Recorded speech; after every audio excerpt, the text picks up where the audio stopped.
आमची गुरुदेवता कलावती माता, आमची गुरुदेवता कलावती माता. धन्य श्री हरी मंदिर, धन्य श्री हरी मंदिर, धन्य श्री हरी मंदिर आनंद भुवन.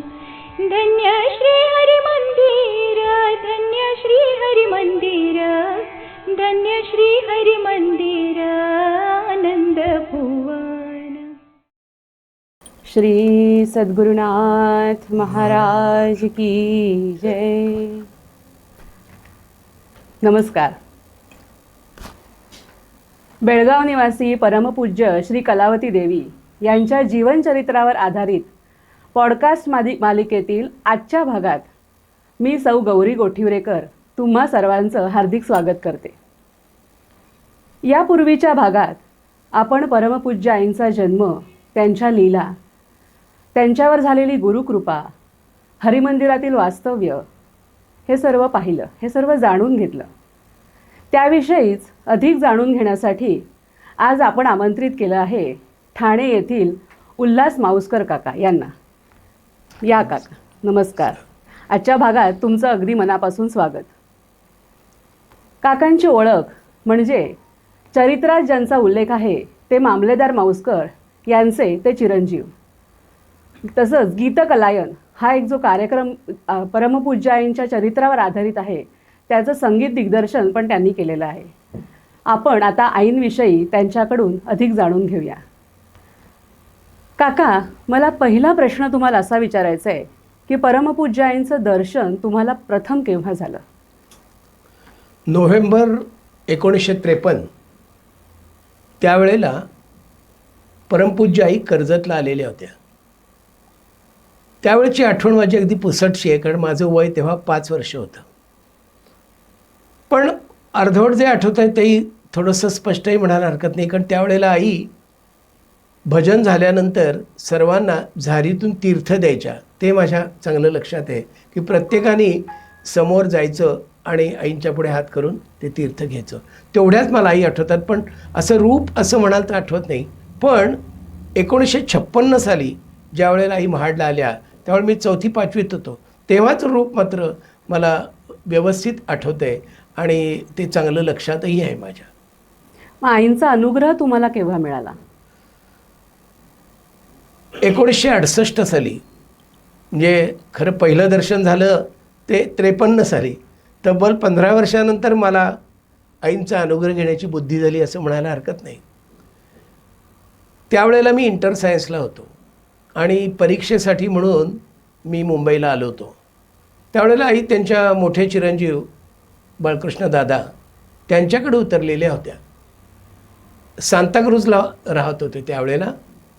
आणि माझं असंच मनात आलं की परीक्षेच्या मधल्या 1-2 दिवस सुट्ट्या होत्या तर आपण अनुग्रह घ्यावा. बरं, ताईला बोललो नव्हतो, काकांना. ताई काका म्हणजे माझे आई वडील, त्यांनाही काही मी बोललेलो नव्हतं. पण माझ्या मनात आलं की आपण आज अनुग्रह घेऊया. मग पत्ता वगैरे घेतला शोधून आणि त्याप्रमाणे अनुग्रहासाठी म्हणून गेलो. आणि तिथे अनुग्रह म्हणजे मला 5-6 जणं माझ्याबरोबर आणखी होते आणि त्या ठिकाणी मला आईंचा अनुग्रह व्यवस्थितपणे 1 to 1 असा घेता आला. अनुग्रहाची पद्धत नेमकी कशी होती? त्यावेळेला परमपूज्य आईंच्याबरोबर शांताताई हलशीकर, ज्या म्हणजे त्यांची ओळख अशी की जी आपण भजनं म्हणतो त्या भजनाच्या ज्या चाली आहेत त्या सगळ्यात पहिल्यांदा आईंनी शांताताईंना शिकवल्या आणि मग शांताताईंनी सगळ्यांना त्या चाली शिकवलेल्या आहेत. अशा त्या शांताताई हलशीकर. तर त्यावेळेला आईंच्या बरोबर मदतनीस म्हणून असणार असं म्हणजे मला नंतर लक्षात आलं. कारण आई बसल्या होत्या आसनावर आणि शांताताईंनी सांगायला सुरुवात केली की आता परमपूज्य आई अनुग्रह देतील, म्हणजे तुम्हाला नाम देतील. तर त्या ज्या वेळेला नामाचा उच्चार करतील त्याच्या मागोमाग तुम्ही उच्चार करायचा. जे ओम नमः शिवाय असं आई म्हटल्या की मग आपण ओम नमः शिवाय असं म्हणायचं असं सांगितलं होतं. आणि त्याप्रमाणे 11 वेळा ओम नमः शिवाय असं आईंनी उच्चार केला आणि त्याच्यानंतर आम्ही ओम नमः शिवायचा उच्चार केला. अशा रीतीने आमचा अनुग्रह त्यावेळेला झाला. मग शांताताई म्हणाल्या की आता काय काय नियम आहे आईंचे ते तुम्हाला मी सांगते, तुम्ही सगळ्यांनी लक्षपूर्वक ऐका. की आता तुम्ही हा अनुग्रह घेतला आहे म्हणजे काय झालेलं आहे की तुम्ही आईंच्या शाळेत तुमचं नाव घातलेलं आहे. आता उपासना कशी करायची यासंबंधी मी तुम्हाला थोडंसं सांगणार आहे, जे आईनी मला तुम्हाला सगळ्यांना सांगायला सांगितलेलं आहे. तुम्ही ज्या गावात असाल त्या गावामध्ये कुठे मंदिर असेल तर एक काहीतरी नेम तुम्ही करा की अमुक दिवशी मंदिरात अमुक प्रार्थनेला जायचं, पण ते कधी चुकायचं नाही. समजा अगदी तुम्हाला आठवड्यात जायला जमणार, एखादा दिवस, महिन्यातसुद्धा, पण जे तुम्ही ठरवाल त्याच्यात कधीही तुम्ही बदल करू नका आणि ती प्रार्थना आवश्यक तुम्ही करायला पाहिजे. दुसरं म्हणजे 11 माळा नामस्मरण करायचं, हे सुद्धा शांताताईंनीच आम्हाला सांगितलं, म्हणजे आईंच्या सांगण्यावरून. तर ह्या 11 माळा दिवसभरात केव्हा केल्या तरी चालतील आणि या 11 माळा व्यतिरिक्त तुम्ही जेवढं नाम घ्याल तेवढं चांगलंच आहे, जास्तीचं घेतलं तरी हरकत नाही, अशा प्रकारे शांताताईंनी आम्हाला सूचना दिल्या. आणि त्याच्यानंतर एक वही होती त्यांच्याकडे, तुमचं नाव तिथे लिहा, नाव आणि कुठल्या गावचे काय असं ते सगळं तिथे लिहायला सांगितलं आणि झाला. आईंना नमस्कार केला आणि आम्ही तिथून निघालो.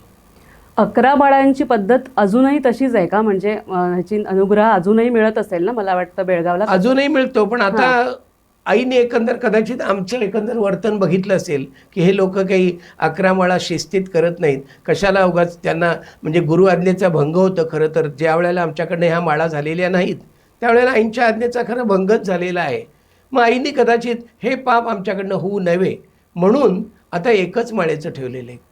एक माळ सकाळच्या दुपारच्या जेवणाआधी आणि एक माळ रात्रीच्या जेवणाआधी, पण तेवढी मात्र करायची. पण मी असं ऐकलं की बऱ्याच जणांचं ते सुद्धा होणं कठीण होतं, म्हणून आईने खरं सोपं करण्यासाठी ते दिलेलं आहे. पण त्यावेळेला गंमत अशी होती, माझ्या बाबांना तर 22 माळा सांगितल्या होत्या. त्याचं आम्हाला मोठं आश्चर्य होतं. ताईला म्हणजे माझ्या आईला त्यांनी सांगितलं की 11 माळा, पण काकांना 22 माळा सांगितल्या. माझा मामा मधु पुराणिक त्याला पण 22 माळा, म्हणजे काही जणांना आई खूप जास्त सांगत होत्या माळा. याचं खरं कारण मला असं वाटतं की आमचं पूर्वकर्म बलवत्तर काही असेल तर त्याच्यातून आपल्याला सुटका मिळावी, त्याचा त्रास कमी व्हावा, याच्यासाठी जास्तीत जास्त आपल्याकडून नामस्मरण व्हावं म्हणून आईंनी 11 माळा आणि 22 माळा असं ठेवलं असावं असं मला वाटतं. हे जे नियम आहे म्हणजे एक माळांचा, पण जास्तीचा जप केला तर आम्हाला फायदाच होणार प्रश्नच नाही, बरोबर ना? कारण अगदी नामाबद्दल तर आई सगळ्या ठिकाणी आता बुधवारच्या नित्योपासनेमध्ये नामाचंच सगळं सांगितलेलं आहे. नामस्मरणे पाप जळते, पुण्य वाढते बाबा रे, मी पण गळते, मन निर्विषय बनते, शांती साठते बाबा रे. तुम्ही जेवढं नाम घेता येईल तेवढं घ्या. तुम्ही जेवढं नाम घेता तेवढा परमेश्वर सतत तुमच्याबरोबर असतो, हे लक्षात घ्या असं आईनी अनेक वेळा आपल्याला सांगितलं आहे. गुरुमाय गुणगानमध्ये पण आईने सांगितलं आहे, जो नाम मन सांडी क्षण भरी, त्याचे हृदयी उत्साह निरंतरी, जगत जनक प्रभू श्रीहरी वास करी सन्निध. परमेश्वर प्रत्यक्ष म्हणजे परमेश्वर स्वरूप आपल्या गुरुमाऊली या सारख्या आपल्याबरोबर राहतात, आम्ही जर नाम जास्तीत जास्त घेतलं. म्हणून तर आपण अखंड नामाचं अनुसंधान ठेवायचा प्रयत्न करायचा, म्हणजे माऊलीसारख्या आपल्याबरोबरच राहतात, हे आईने अगदी स्पष्टपणे सांगितलेलं आहे. आता या नामाचं जे आईने सामर्थ्य सांगितलं आहे तर त्याचे काही अनुभव आहेत का, असे तुम्ही सांगू शकाल की नाम घेतल्यामुळे काय कोणाचा फायदा किंवा काय लाभ झाला, असे काही अनुभव? असे प्रत्यक्ष सांगता येत नाहीत, पण आईंच्या सामर्थ्याबद्दल म्हणायचं तर म्हणजे आता नामाचं सामर्थ्य तर आहेच. मग अशी ओवीत सांगितलं त्याप्रमाणे आपली अनेक पापं जातात आणि पुण्य वाढत राहतं. पुण्य वाढलं की आपलं संचित वाढतं, संचित वाढलं की जी येणारी संकटं आहेत ती दूर करायला परमेश्वराला सोपं जातं. हां, याची ठेव माझ्याकडे आहे, बरेच हे वापरायला हरकत नाही, मग संकटं दूर होतात. त्यामुळे ते अगदी उघड आहे. पण परमपूज्य आईंचं सामर्थ्य जर म्हणाल तर ते फार विलक्षण, म्हणजे मला त्याच्याबद्दल असं वाटतं की परमपूज्य आई म्हणजे प्रत्यक्ष परमेश्वरच. म्हणजे परमेश्वराकडे 6 गुण असतात. नेहमी आपण परमेश्वराला म्हणतो की परमेश्वर हा षड्गुण ऐश्वर्य संपन्न आहे. कोणते 6 गुण ते? यश, श्री, औदार्य, सत्य, ज्ञान आणि वैराग्य. हे 6 गुण ज्याच्याकडे असतात ती व्यक्ती परमेश्वर स्वरूपच असते आणि आमच्या माऊली तशाच होत्या. आईंच्याकडे हे 6ही गुण आईंच्याकडे होते, म्हणून आईंचं सामर्थ्य हे विलक्षण होतं. आपलं आता धन्यश्री हरी मंदिर जे भजन आहे त्या धन्यश्री हरी मंदिरमध्ये 4 प्रकारच्या भक्तांचं वर्णन केलेलं आहे. 4ही प्रकारच्या भक्तांचं उद्धार करण्याचं अद्भुत सामर्थ्य माऊलींच्यामध्ये होतं. म्हणजे बद्ध, मुमुक्षु, साधक आणि शरणागत हे जे 4 प्रकारचे भक्त आहेत, त्या 4ही प्रकारच्या भक्तांना जे जे आवश्यक आहे ते पुरवण्याचं जबरदस्त सामर्थ्य माऊलींच्याकडे होतं. म्हणजे बद्ध जीवा ते त्रितापन योनी देई सदैव आधार. बद्ध जीवांना आधारच पाहिजे असतो. संसारिक लोकांना मला हे पाहिजे, मला ते पाहिजे, मला ह्याच्यातून वाचव, मला आधारातून बरं कर, अशा प्रकारच्या अडचणी, म्हणून त्यांना सदैव आधार या माऊली देतात. मुमुक्षूला काय करतात? मुमुक्षू ते निजबोध देई. कशासाठी निजबोध देतात? तर भवनदी पार करण्यासाठी. त्याच्या पुढची अवस्था म्हणजे तिसरा प्रकारचा जो भक्त आहे तो म्हणजे साधक. तर साधकाला काय? अत्यंत सोपं साधन माऊली दिलं, सुगम सोपं असं साधन, आणि ते साधन केल्यानंतर सहजपणे त्याला शांती मिळते आपोआप, असं आईंचं हे सामर्थ्य आहे. आणि चौथ्या प्रकारचा भक्त म्हणजे शरणागत. तो शरणागत म्हणजे त्याची अनन्य शरणागती झालेली असते आणि त्यालाच आई ब्रह्मोपदेश करतात. आणि ब्रह्मोपदेश केल्यानंतर मग त्याला असं जाणवतं की आपण अमर आहोत, जाणवी ते अमर असं म्हटलेलं आहे. आणि आता तुम्ही म्हणाल की हा वेगळ्या प्रकारचा काही आहे का, की नामाचा पण अनुग्रह दिलेला आहे आणि ज्ञानाचा, म्हणजे कसं काय हे असं?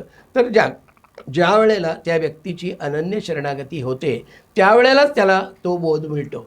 म्हणजे शरणागताशी ब्रह्मोपदेश आहे. आम्हाला जो उपदेश दिला आहे तो नाम दिलेला आहे, पण ब्रह्माचा उपदेश जो आहे तो ज्या वेळेला आपली पायरी बद्धापासून मुमुक्षूपर्यंत, मुमुक्षूकडून साधकापर्यंत आणि साधकाच्या पुढे शरणागतापर्यंत गेल्यावर मग आपल्याला तो ब्रह्मोपदेश मिळतो आणि आपण अमर होतो. म्हणजे काय? आपल्याला आत्मसाक्षात्कार होतो आणि मीच ब्रह्म आहे, मीच सच्चिदानंद रूप आहे याची जाणीव होते.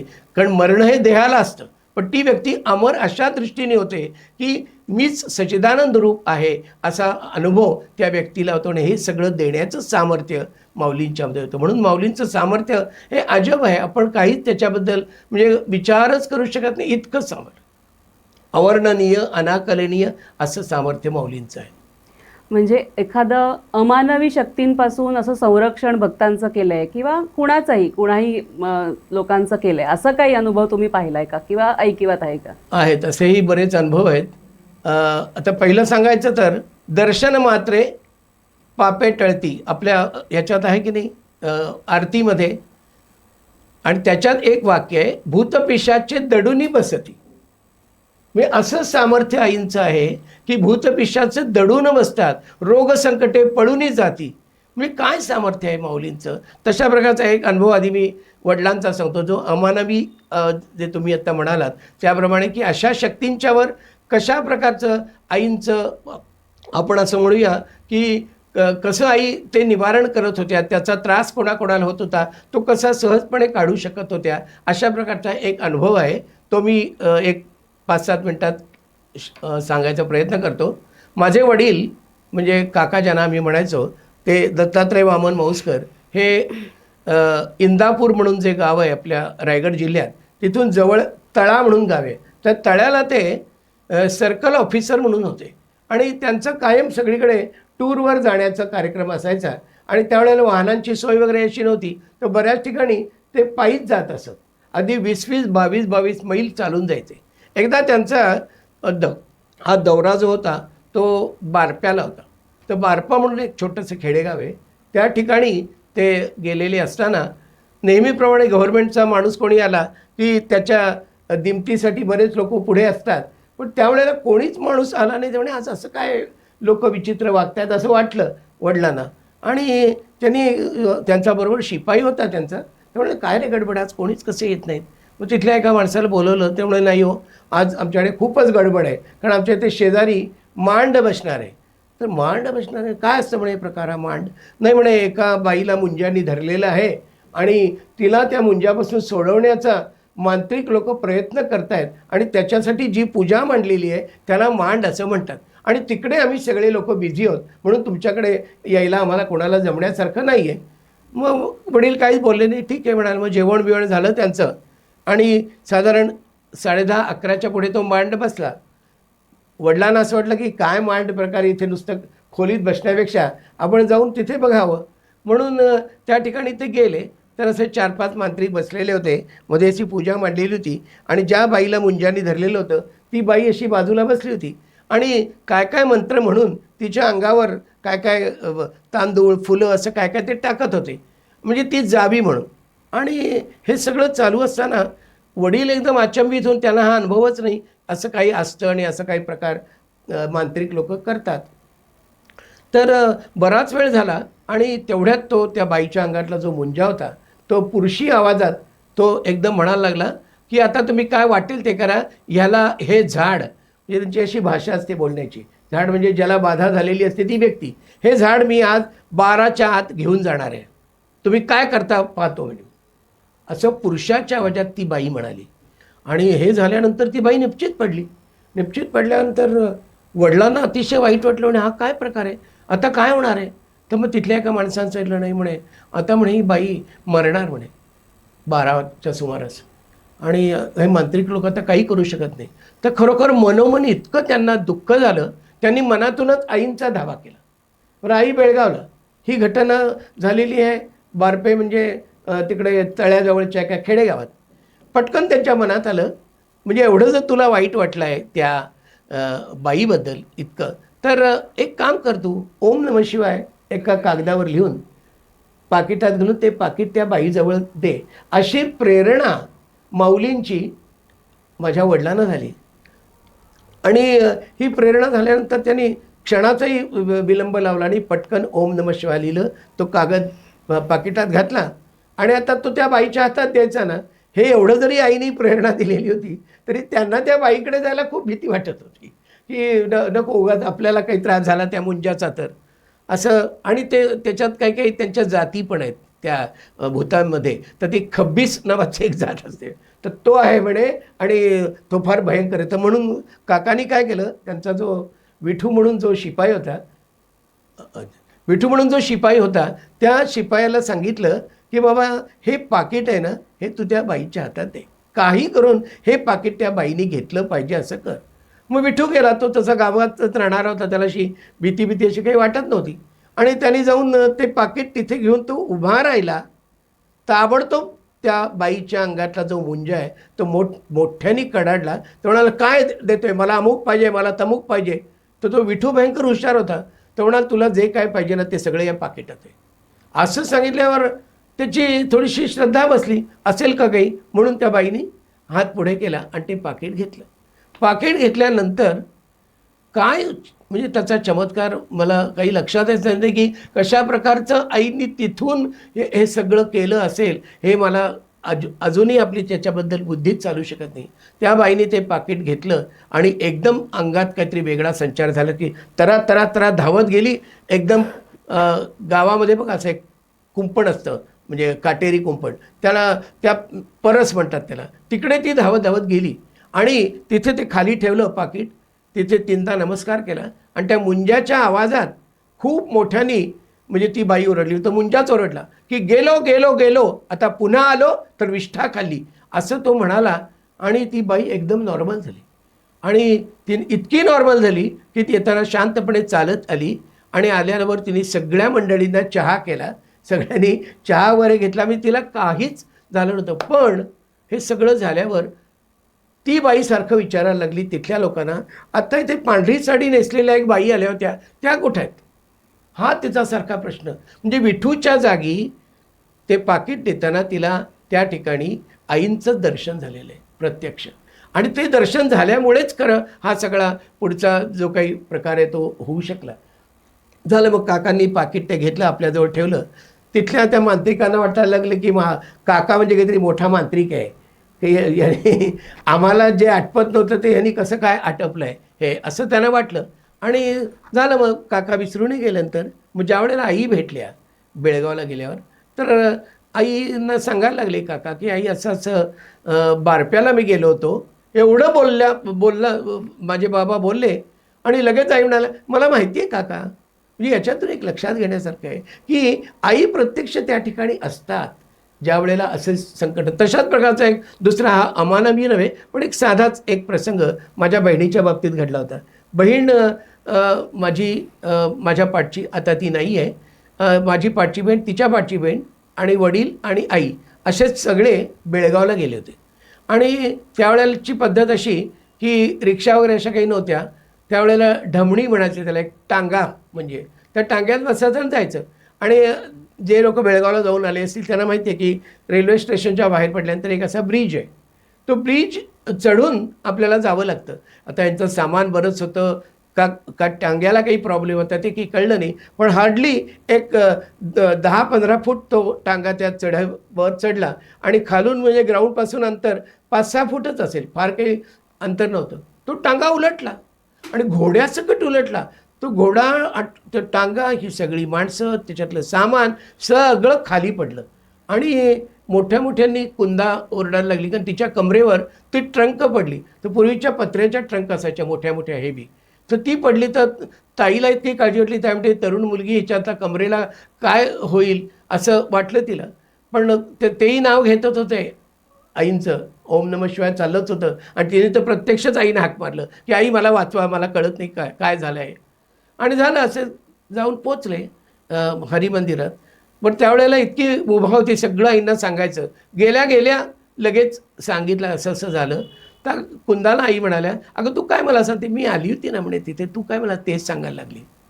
म्हणजे त्यावेळेला सुद्धा आई देहात असताना सुद्धा त्यावेळेला तिथे, जसा तो बारप्याचा प्रसंग आहे त्याच टाईपचं मला हे असं वाटलं की खरोखर स्वांगे आपण ठाई ठाई रक्षियले बहुतोपाय. आपण जी एक ओवी आहे की 12 वर्षी सेवा करण्या आज्ञा दिधली गुरुराये, स्वांगे आपण ठाई ठाई मज रक्षियले बहुतोपाय. असं सिद्धारूढ महाराजांनी आईंच्या कीर्तन सेवेच्या काळामध्ये त्या 12 वर्षात प्रत्यक्ष अप्रत्यक्षपणे खूप वेळा आईंचं रक्षण केलेलं आहे. आणि बरोबर तसंच या ठिकाणी आईंनी माझ्या बहिणीचं रक्षण या ठिकाणी केलेलं आहे. अशा प्रकारचा हा दुसरा अनुभव आहे. आणखी एक अशाच प्रकारचा अनुभव म्हणजे अघटित घटना होतात आणि त्यातून आपण कसं वाचतो हे आपल्याला आश्चर्य वाटण्यासारखी परिस्थिती असते. माझा मुलगा निरंजन मौजकर, तो त्यावेळेला म्हणजे ही गोष्ट आहे 22 सप्टेंबर 2010, म्हणजे आता तब्बल 14 वर्ष होऊन गेली. आणि त्या दिवशी अनंत चतुर्दशी होती आणि तो त्यावेळेला तिथे एक MNC होती, त्या MNCमध्ये कन्सल्टन्सी तो करायचा. आणि ते एका हॉटेलमध्ये उतरलेले होते, तिथे जवळच होतं ते हॉटेल, गोल्डन हॉटेल असं काहीतरी नाव होतं त्याचं, ते महत्त्वाचं नाही. आणि त्या दिवशी अनंत चतुर्दशी म्हणून पुण्यामध्ये मोठी ती मिरवणूक निघते, सगळ्या गणपतींचं विसर्जनाची खूप मोठी मिरवणूक असते. तर यांना असं वाटलं की आपण एवढे रांजणगावच्या जवळ आहोत, तर पुण्याचं तर काही नाही आपल्याला बघायला मिळत, निदान रांजणगावचं तरी आपण बघायला जाऊया. म्हणून ते रांजणगावच्या गणपतीचे ते विसर्जन, तिथे विसर्जन म्हणजे गणपती तोच परत आत नेतात, त्याचं विसर्जन नसतं, कारण मूळ गणपती तिथलाच आहे. रांजणगावचा गणपती हा म्हणजे अष्टविनायकपैकी एक आहे. तर म्हणून ते कारने निघाले, 3 जण होते कारमध्ये. आणि एक नलावडे म्हणून एक त्याचा मित्र होता आणि दुसरा म्हात्रे म्हणून धीरज शिंदे म्हणून आणि निरंजन, असे 3 जण निघाले. वास्तविक त्यावेळेला त्यांनी गाणी बिणी लावलेली होती. असं नाही की काही गणपतीचं स्तवन आहे किंवा ओम नमः शिवाय नेहमी मी सांगत असतो असं म्हणावं आपण गाडीत असताना, नेहमी आपलं रक्षण होतं, तसं काही नव्हतं खरं. तरीसुद्धा हा एक अनुभव त्याला आलेला आहे. तो म्हणजे थोड्या अंतरावरनं पुढे गेल्यानंतर एक मोठा टर्न आहे तिथे, त्या टर्नवर त्याचा स्पीड भयंकर होता, त्यालाच लक्षात आलं आणि त्याला काही कळलं नाही. कंट्रोल गेला आणि गाडी उलटी होऊन 3-4 पलट्या त्या गाडीने काढल्या आणि शेवटी रोड डिव्हायडर जो असतो त्या डिव्हायडरवर जाऊन उलटी पडली गाडी. हे सगळे खाली आणि चाकं वर असे. आणि एक मुलगी होती तिथे 20-25 वर्षाची, ती बघत होती की बापरे हे आता काय चाललं आहे आपल्यासमोर. तिने बघितलं ते उलटताना प्रत्यक्ष. आणि नंतर हे उलटे असताना बाहेर कसं यायचा प्रश्न, तर काही त्यांना कळेच ना. तिथे उलटा आला तर आमच्या कारमध्ये गणपतीचा फोटो आणि आईंचा फोटो असं शेजारी शेजारी लावलेलं आहे. त्यांनी बघितलं सामान सामान उलटं पुलटं झालेलं, पण हा फोटो आईंचा आणि गणपतीचा अजिबात हललेला नाही. इतके त्याच्या मनामध्ये विचार आले, असंख्य विचार आले आणि त्या विचारात एकदम त्याचं लक्ष आईंच्या फोटोकडे गेलं. तर त्याला इतकी प्रसन्न मुद्रा दिसली आईंची आणि असं वाटलं आपण वाचलं याच्यात. आणि मग कसे तरी प्रयत्न करून बाहेर आले, तर त्या काचा थोड्याशा लागल्या बाहेर येताना. आणि मग खूप लोक धावत वगैरे आले, गाडी ती पलटी करून हे केली. तर तिथे मग सगळं पंचनामा आणि ते सगळ्या भानगडी झाल्या. आणि एकंदर त्यांनी गाडीची कंडिशन बघितली तर खरी स्क्रॅपमध्येच काढायला पाहिजे होती ती गाडी. ही म्हणजे मारुती सुझुकी गाडी त्याची. आणि आता ही काय करायचं या गाडीचं म्हणून त्याने काही फोटो काढून वगैरे पाठवले इकडच्या कारक्राफ्टमध्ये. तर बघा म्हणे तुम्हाला वाटत असेल करायची रिपेअर तर करू, नये तर तुम्ही तिथल्या तिथेच भंगारमध्ये टाकूया. इतकी वाईट अवस्था होती त्या गाडीची. आणि ते बघत बसला तर इतकं त्याला रडायलाच यायला लागलं, त्याला काही कळेना आणि कंटिन्युअस तो 5-10 मिनटं रडतच होता. आणि नंतर मग काय त्याला सुचलं त्याप्रमाणे त्यांनी ठरवलं की आपण गाडी नेऊया. मग त्याप्रमाणे काय व्यवस्था करून त्यांनी हे केलं. पण पंचनाम्याच्या वेळेस तो तिथला सरपंच वगैरे आला होता, त्यांनी ज्यावेळेस जबाब नोंदवून घेतला त्यावेळेस त्याला असं कळलं की हा ॲक्सिडेंट जो झालेला आहे हा 274वा ॲक्सिडेंट आहे त्याच स्पॉटवर. 273 ॲक्सिडेंट झालेले आणि त्या सगळ्या ॲक्सिडेंटमध्ये ड्रायव्हर गेलेला आहे. बापरे. अशी परिस्थिती. ते म्हणाले तुम्ही कसे वाचले म्हणे. त्यांना आश्चर्यच वाटलं. म्हणजे बाजूच्या सोसायटीत होते, त्यांना नेलं, खायला प्यायला दिलं, चहा वगैरे असं दिलं त्यांचं. आणि त्याला निरंजनला आश्चर्य वाटली, खरंच वाचण्यासारखेच आपण अशक्य आहे, हे कसं झालं. आणि ज्या वेळेला हा ॲक्सिडेंट घडला त्यावेळेला मी मल्लूर दादांकडे होतो. आम्ही मल्लूर दादांशी काही बोलत होतो, असंच काय विषयावर, असं काही वेगळा नव्हता. पण हा ॲक्सिडेंट झाला त्यावेळेला म्हणजे आम्हाला असं वाटलं की आईंनी कसं त्याचं रक्षण केलं असेल याचा आम्ही विचारच करू शकत नाही. ज्या वेळेला आम्ही गाडी बघायला गेलो, आम्ही दुसऱ्या दिवशी, मी त्या दिवशी निघतच होतो मल्लूर दादांकडून आणि दुसऱ्या दिवशी आलो ठाण्याला. आणि मग ती कारक्राफ्टमध्ये जाऊन गाडी बघितली. म्हणजे अशक्य कोटीतली गोष्ट आहे की यातला कोणी माणूस वाचला असेल. आणि त्याला सारखं हे वाटायचं की माझं जाऊ दे, पण म्हणजे मित्र जरी गेले असते तर आयुष्यातनं म्हणे मी उठलो असतो, काय म्हणे आपण केलंच. कारण ड्रायव्हिंगला तो होता. पण कोणालाही स्क्रॅचसुद्धा नाही, कोणाला काहीही झालं नाही. अशा पद्धतीने तिघेही सुखरूपपणे त्यातनं पार पडले. असा एक वेगळ्या प्रकारचा अनुभव निरंजनचा. आणि तेव्हा त्याला असं वाटलं की खरंच तो त्यावेळेला पेटी सेवा करत असे. आत्ताच गेट टुगेदर होतं आपलं, त्यावेळेला त्यांनी पेटी वाजवली होती. तर तेव्हा पेटी सेवा तो करायचा. आणि माझी आणि माझ्या मिसेसची आमच्या काय काय सेवा चालू असतात. म्हटलं आईंनी आपल्याला कशा पद्धतीने याच्यातून पार नेलं ते आईंनाच माहिती. पण कुठेतरी आपली सेवा आईने रुजू करून घेतली, म्हणून म्हटलं तुला या ठिकाणी आईने वाचवलेलं आहे. असा एक तो वेगळा अनुभव निरंजनचा आहे. सत्संगतीमुळे प्रारब्धाचा जोर कसा कमी होतो हे या उदाहरणांवरनं लक्षात येतं. बरोबर. यापूर्वीच्या भागांमध्ये आम्ही असं ऐकलंय, म्हणजे आईंच्या चरित्रामध्ये, की पती निधनानंतर रुक्माबाई आत्महत्या करण्यासाठी प्रवृत्त झाल्या होत्या. आणि त्यावेळेला साधू प्रगट झाले आणि त्यांनी त्यांना सांगितलं की तुझा जन्म जीव देण्यासाठी नाही आहे, तर जीव जे द्यायला जातात त्यांना वाचवण्यासाठी आहे. तर ह्या साधू वचनाचा नंतर प्रत्यय आलेला तुम्हाला काही माहिती आहे का? काही होय, चरित्रामध्ये त्याचं वर्णन आहे. असे 3 प्रकारच्या गोष्टी त्याच्यात आहेत. की एक म्हणजे ठळकवाडीमध्ये एक डॉक्टर होते, त्या डॉक्टरांची पत्नी, त्यांचं आडनाव दिलेले नाही चरित्रातसुद्धा, त्यामुळे मला माहीत नाही ते. तिचं नाव गंगूबाई. तर ती एक दिवस रात्री 10 वाजता आली आईंना भेटायला हरिमंदिरात. आणि ती सांगते की मला जीवनाचा अगदी कंटाळा आलेला आहे, आज मला माझ्या मालकांनी मुलांनी दोघांनी मला मारलं आहे, तर असं म्हणे हे असं भोगण्यापेक्षा मेलेलं बरं, म्हणून तुम्ही काहीतरी मला औषध द्या की ज्याने मी मरेन, मला विष द्या. असंच आईनं सांगितलं. आत्महत्या करायलाच आली. आईने तिला विचारलं काय गं तू जेवलीस का? तर ती होय म्हणाली. मग नाही म्हणे तुला औषध देत आहेत, कारण मला हे औषध जेवणातूनच तुला द्यायचं आहे. नाही हो आई, भांडणामुळे मी जेवले, मी असंच उगाचच म्हटले. मग आईने तिला सांगितलं आता बस शांत. आणि विचार करा, रात्रीचे 10 वाजलेले, आई एकट्याच तिथे राहत असत हरिमंदिरात. स्वतः त्यावेळेला तिच्यासाठी पोळी आणि भाजी 3-4 पोळ्या करून दिल्या, भाजी करून दिली. आणि हे सगळं तू खा आणि शांतपणे झोप, त्याच्याशिवाय ते विष लागू होणार नाही असं सांगितलं. आणि ह्या नुसत्या बोलण्याने आणि आईने जे काही तिला त्यावेळेला जे खायला दिलं पोळी भाजी, त्यांनी तिला गाढ झोप लागली, इतकी गाढ झोप लागली. आणि तो आत्महत्येचा विचार गेला कुठच्या कुठे. सकाळी उठल्याबरोबर म्हणाली मी आता घरी जाते, माझी सुशा रडत असेल, त्यांची छोटी मुलगी घरी होती, ती रडत असेल असं सांगून गेली. म्हणजे तिला अशा पद्धतीने आत्महत्येपासून सहजपणे आईंच्या मुळे ती म्हणजे परावृत्त झाली. दुसरं उदाहरण आहे जांभेकरांचं. जांभेकर म्हणजे आपले जे बाळकृष्णदादा जांभेकर आहेत त्यांचे वडील, नारायण जांभेकर त्यांचं नाव, आणि ते पोलीस खात्यात फौजदार होते. तर त्यांचा अनुभव म्हणजे त्यांना एकदा असंच त्यांच्या डिपार्टमेंटमध्ये प्रचंड टेन्शन आलं आणि त्यांना असं वाटलं जगण्यात काही अर्थच नाही, म्हणून त्यांनी आत्महत्या करण्याचा विचार केला. तर त्यांना त्यावेळेला बरेच स्वामी रामतीर्थ, रामकृष्ण परमहंस विवेकानंद सगळ्यांची असे चरित्र वाचायची अशी त्यांना आवड होती. आईंना हे काही सांगितलेलं नव्हतं त्यांनी कधी, पण आई अंतर्ज्ञानी असल्यामुळे सगळं कळतच होतं. समोर कोणी आला की त्याचं संपूर्ण मनच आई वाचत होत्या, त्यांनी काही सांगायची जरूरच नव्हती.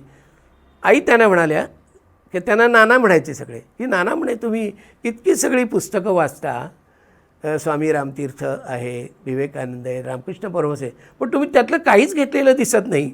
स्पष्ट म्हणजे त्या वाचन तुम्ही केलं आहे, पण त्यातलं काहीच घेतलेलं दिसत नाही. कारण संतांची चरित्र वाचत असताना आत्महत्येचे विचार येतील तरी कसे, असं आई बोलल्या. आणि एवढ्या त्यांच्या त्या बोलण्यावरून ते परावृत्त झाले आणि त्याने आत्महत्या काही केलेली नाही. आईंची क्षमा मागितली, मग आईने त्यांना उपासनेचा नेम घालून दिला. अशा पद्धतीने ते आत्महत्येपासून परावृत्त झाले. तिसरी गोष्ट, एक गुंडोबा कुलकर्णी नावाचा एक तरुण मुलगा होता. एक दिवस तो असाच रात्री 9 वाजता आला हरिमंदिरात आणि आईंना सांगायला लागला की मला तुम्ही अनेक वेळा अनेक संकटातून तारलेलं आहे आणि तरी मी माझ्या मस्तीने माझ्या अंगावर ओढून घेतलेलं आहे संकट, ह्याच्यातून पार पडणं शक्य नाही, मला आत्महत्याच करायची आहे, पण माझी इस्टेट मला तुम्हाला द्यायची. तर काय शेतमळा काय त्याचं असेल ते. आई म्हणाल्या लगेच, मी कोणाची इस्टेट वगैरे काही घेत नसते, हे काही तुम्हाला देऊ नको.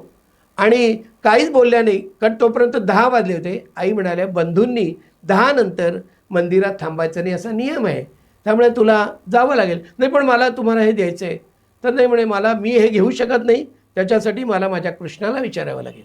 आणि कृष्णाला असं कोणत्याही वेळी विचारता येत नाही असं आईने विनोदी पद्धतीने सांगितलं आहे की त्याची लहर पाहून मला बोलावं लागतं, कृष्णाची लहर पाहून मला बोलावं लागतं. मी त्याच्याशी बोलते आणि जर मला त्यांनी सांगितलं तुझी इस्टेट घ्यायला हरकत नाही तर त्याप्रमाणे मी तुला निरोप पाठवते, पण तरीसुद्धा तोपर्यंत तुला असं जर वाटलं तू कोणाच्या नावाने ते कर आणि आत्महत्या करायची ते कर असंच सांगितलं. पण त्या जर काही आईंच्या बोलण्याचा जो परिणाम मला आश्चर्य वाटतं, हा घरी गेला तर त्याच्यावर आलेलं संकटच गेलेलं होतं आणि त्यामुळे आत्महत्या करण्याचा प्रश्नच आला नाही. म्हणजे अशा पद्धतीने अशी अनेक उदाहरणं चरित्रामध्ये आहेत की अगदी संसार नकोसा वाटतो, जीव द्यावासा वाटतो, पण लगेच आईंच्याकडून आपल्याला एक वेगळ्या प्रकारचं धैर्य मनामध्ये येतं आणि मनाचं स्थैर्य आपण ताबडतोब गाठू शकतो आणि आनंदाने आपण राहू शकतो. असे खूप उदाहरणं आपल्या चरित्रातही आहेत आणि आपल्या अनेक लोकांच्या वैयक्तिक आयुष्यातसुद्धा अशी उदाहरणं आहेत की ज्या ठिकाणी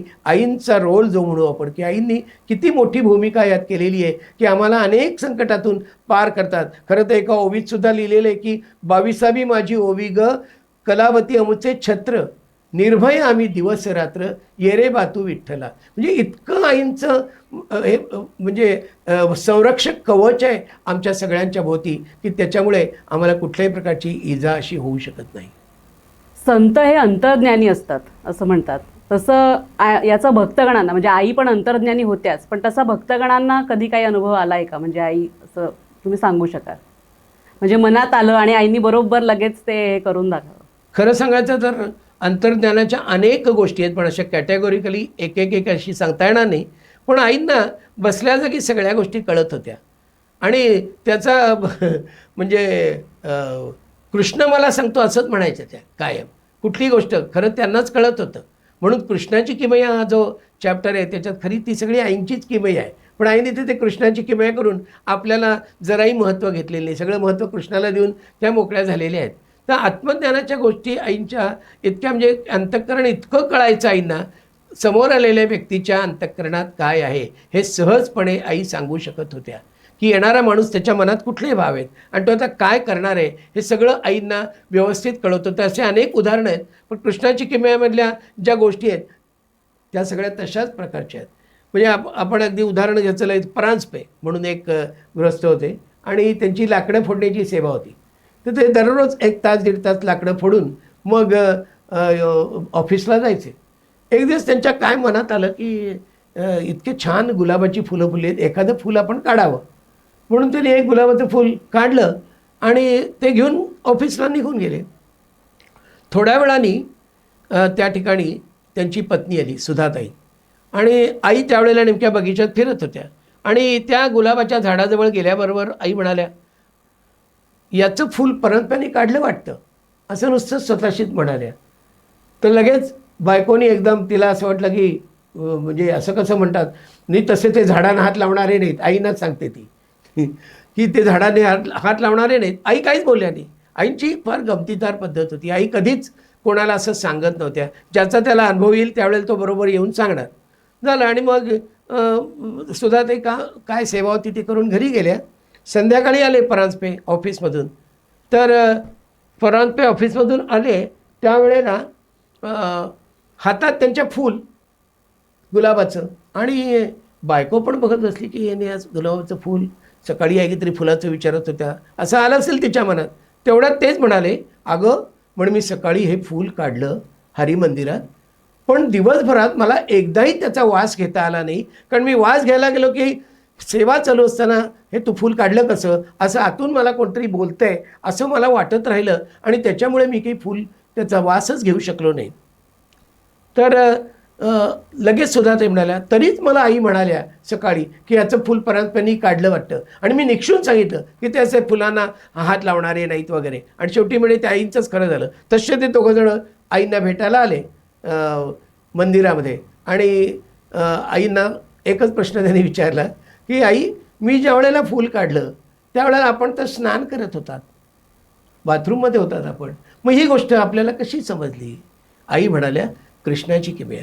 त्याच्यातून एक लक्षात घेण्यासारखे की आईंचं स्वरूप म्हणजे कसं आहे की आई ह्या सगळीकडेच आहे. कारण ती ज्या वेळेला व्यक्तीला आत्मसाक्षात्कार होतो त्यावेळेला त्या व्यक्तीची स्थिती अशी असते की जगी आपण भरला, आपणा माझी जग पाहे, अशी त्याची अवस्था होते. त्यामुळे आईंच्यापासून कुठलीच गोष्ट चोरून राहत नाही. सगळं आईंना सहज कळत होतं. वास्तविक आई बाथरूममध्ये होत्या ही गोष्ट खरी, पण बाथरूममध्ये असताना त्या तिथेही होत्या. म्हणून आई या सर्वव्यापी सर्वसाक्षी आपण जे म्हणतो हे यथार्थ वर्णन आईंचं आहे की सगळ्या ठिकाणी आई व्यापून आहेत. अमुक एक ठिकाणी आहेत असं नाही, आई सगळीकडेच आहेत. म्हणून या अंतर्ज्ञानाचं हे जे आहे ना ते अगदी सोपं आहे आईंना, काहीच त्याबद्दल प्रश्न नाही. असंच एक आता कृष्णाची किमयामध्ये अशी अनेक उदाहरणं आहेत. आणखी एक उदाहरण, त्या गंगूताई रानडे म्हणून एक बाई होत्या.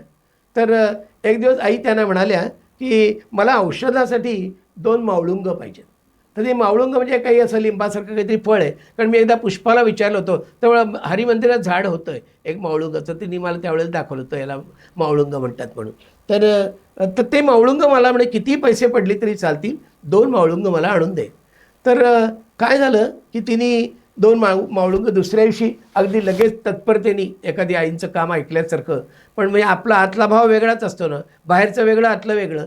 संतांचं सगळं एकच, त्यांचं म्हणजे काही जे करतील आत बाहेर असं त्यांचं काहीच नसतं. आपलं आत बाहेरच खूप असतं. तर आईनं अगदी आणून दिलं ती मावळुंग, आणि पुष्कळ शोधून ₹1.25 ही 2 मावळुंग मिळाली. लगेच आईने ₹1.25 त्या रानडेबाईंच्या हातात ठेवलं. पण इतकं कळलेलं होतं ना ह्याच्या मागचं काय आहे ते. आई म्हणाले, ही घ्या दक्षिणा. आणि जस्ट मग आई विसरून गेलं, ती बाई विसरली, ती गेली घरी. गंमत बघा, तिची नोट एक ₹10 कुठे ठेवली ती नाहीशी झाली. हा किती वेगळा चमत्कार आहे बघा. तिची जागच्या जागी नोट नाहीशी झाली, आणि ती कुठे मिळावी? ती म्हणाली की आधी मी आईंचा ₹1.25 नेऊन देते, पण ते माझे पैसे मला मिळावेत. तर ती नोट देवघरात, काय संबंध आहे देवघरात नोट जाण्याचा? पण त्यावेळेला तिला असा तो चमत्कारिक अनुभव आला, आणि ती ₹10 ते मिळाले तिला एकदमचे, आणि तसा ₹1.25 घेऊन हरिमंदिरात आली, आणि आईंना ते पैसे परत केले, आणि सांगितलं की आमच्या माळ्यांनी तुमच्याकरता म्हणून ती मावळुंग फुकट दिली होती, पण मी तुमच्याकडनं ₹1.25 घेतला, असं कबूल केलं. आणि नंतर मग प्रश्न विचारला की मला जेव्हा तुम्ही ₹1.25 दिला त्यावेळेला तुम्ही ही घ्या दक्षिणा असं का म्हणाल्या? तर आई म्हणाल्या, कारण ती मावळुंग तुला फुकट मिळालेली होती. म्हणजे हे आईने ओळखलेलं होतं अंतर्ज्ञानाने. आणि मग त्या बाईला मात्र कळलं की बाबा इथे काहीच लपत नाही. म्हणून आपण ॲक्च्युली ह्या कृष्णाची किमयामधून एक धडा घ्यायचा की जे मी काय करतो, मी जे काही करते हे सगळं आईना कळत असतं, हे सारखं लक्षात ठेवा. म्हणून चुकीच्या मार्गाने आपण काही करत असू, कोणाचं द्वेष करत असू, मत्सर करत असू, हे आईना आवडत नाही. आणि आपण जरी किती नाटक दाखवलं आपल्या चेहऱ्यावर, मी खूप छान वागते, छान वागतो, तरी ते छान वागणं नसतं हे आईना कळतं, आणि त्या वेळेला आपल्याला त्याचं शासन होऊ शकतं. म्हणून आम्हाला आईंचा आशीर्वाद जर कायम पाहिजे असेल तर आईंना आवडतं तसं आपण अत्यंत प्रामाणिकपणाने सेवा करायला पाहिजे आणि जराही खोटेपणा असता कामा नये. आईंना खोटेपणाची प्रचंड चीड होती. खोटेपणाने वागणारा माणूस कितीही उत्तम सेवेकरी असला तरी त्याचं आयुष्यात नुकसानच झालेलं आहे, की लोकांनी विचारावं की हा एवढा सेवेकरी जवळचा, याचं असं कसं नुकसान झालं. त्याचं एकच कारण असतं की तो बाकी सगळं व्यावहारिक त्याचं जे लाईफ असतं ते खोटेपणाच असतं आणि ते आईंना अजिबात आवडत नाही. अशा प्रकारचं म्हणजे आईंना अशा गोष्टी खूप कळायच्या. एकदा महाडची पण एक गोष्ट गमतीदार ह्या संदर्भातच सांगतो की आम्ही परमपूज्य आई आमच्याकडे येणार होत्या 1956 साली, म्हणून आम्ही खूप मोठं घर घेतलं होतं. आम्हाला आणि मोठ्या घराची अजिबात सवय नव्हती. हे घर म्हणजे वर 2 हॉल, खाली हॉल, आईंची एक खोली, स्वयंपाकघर, असं सगळं ते घर होतं. आणि त्या ठिकाणी आई 15 दिवस राहिल्या, पण नंतर 1 महिन्यासाठी ते घर घेतलेलं असल्यामुळे आम्ही तिथेच राहत होतो उरलेले 15 दिवस. एक दिवस काय झालं माहिती नाही, आईच्याकडून माझ्या ताईकडून सगळे खालचे दरवाजे उघडे राहिले आणि आम्ही सगळे वर झोपून गेलो. पहाटे तिला 3ला उठायची सवय होती, कारण मग ताईला पहाटे ध्यान करण्याची सवय होती. मानसपूजा वगैरे आईंच्या सांगण्याप्रमाणे ती करत होती. थोडंसं ताईचं भाग्यही जरा वेगळंच होतं. आणि ती एकदम उठली आणि बघते, बापरे काय चोरीबिरी झाली की काय, सगळे दरवाजे उघडे आहेत. मग तिने पटापट दरवाजे बंद करून घेतले आणि झालं. मग ती तिच्या दिनचर्येला लागली, काय काय तिची कामं होती सकाळची सुरू केली. 2 दिवसांनी बेळगावहून पत्र आलं आईंचं की घराचे दरवाजे उघडे ठेवून देवाला त्रास देऊ नये. आता कोण आईना सांगायला गेलं, कसं कळलं आईना? आई तर बेळगावमध्ये होत्या, ही घटना महाडची. पण इतकं आपल्याकडे लक्ष असतं आणि म्हणून आपण जितके म्हणून उपकार स्मरण करावेत ना या माऊलीचे, ते थोडेच आहेत. कारण फक्त आणि फक्त सगळ्यांच्यावर प्रेमच केलं आणि सगळ्यांचं कल्याण कसं होईल याच्यासाठी आपलं उभं आयुष्य त्यांनी वेचलेलं आहे. वास्तविक आईंचं कार्य संपलेलं होतं 19व्या वर्षीच. काही आईंना पुढचं कार्य करायची जरूर नव्हती. त्यांनी नरदेहाचं सार्थक करून घेतलं होतं. स्वतः आत्मसाक्षात्कारी संत झालेल्या होत्या, म्हणून ते ओवी लिहिलेली आहे आपल्या रविवारच्या नित्योपासनेमध्ये की गुरुकृपेने कार्य संपले, आता जे उरले शेष दिन, बाळ गोपाळ माय बहिणीचं करू हरी गुरुचे गुणगान. आणि ते आईंनी नंतर परत सांभाळलेलं आहे आणि आम्हा सगळ्यांना त्या हरिभजनामध्ये हरिनामामध्ये गोवून आमचंसुद्धा सगळ्यांचं जीवन अत्यंत सुखमय असं करून ठेवलं आहे. म्हणून कोणी जर म्हटलं ना की तुमच्या या सुखामागे आनंदामागे काय आहे, तर फक्त माऊली आहेत त्याच्यामागे. त्या एकच त्याचं कारण आहेत आणि त्यांच्यामुळेच आम्हाला आनंद भरपूर मिळतो, हे आम्ही अगदी खात्रीपूर्वक आणि अभिमानाने आम्ही सांगू शकतो. काका, आज तुम्ही इथे आलात आणि अतिशय सुंदर अशी सफर करवली तसं म्हणायला हरकत नाही. आईंचे विविध अनुभव, विविध आठवणी तुम्ही आम्हाला सांगितल्यात, त्याबद्दल तुमचे मनापासून धन्यवाद. प्रेक्षक हो, आपण माऊसकर काकांना परत एकदा आमंत्रित करणार आहोत पुढच्या भागामध्ये. आणि कारण या आठवणींचा सिलसिला आहे तो आपल्याला चालू ठेवायचा आहे. पुन्हा पुन्हा आपल्याला ऐकाव्या अशाच आठवणी आहेत, जेणेकरून तो बोध आपण वरचेवर ऐकून आपल्यामध्ये सुधारणा होईल. परत भेटूया पुढच्या भागामध्ये. तोपर्यंत नमस्कार. श्री सद्गुरुनाथ महाराज की जय. परमपूज्य गुरुदेवता श्री कलावती माता की जय. परमपूज्य गुरुदेवता श्री कलावती माता की जय. परमपूज्य गुरुदेवता श्री कलावती माता की जय.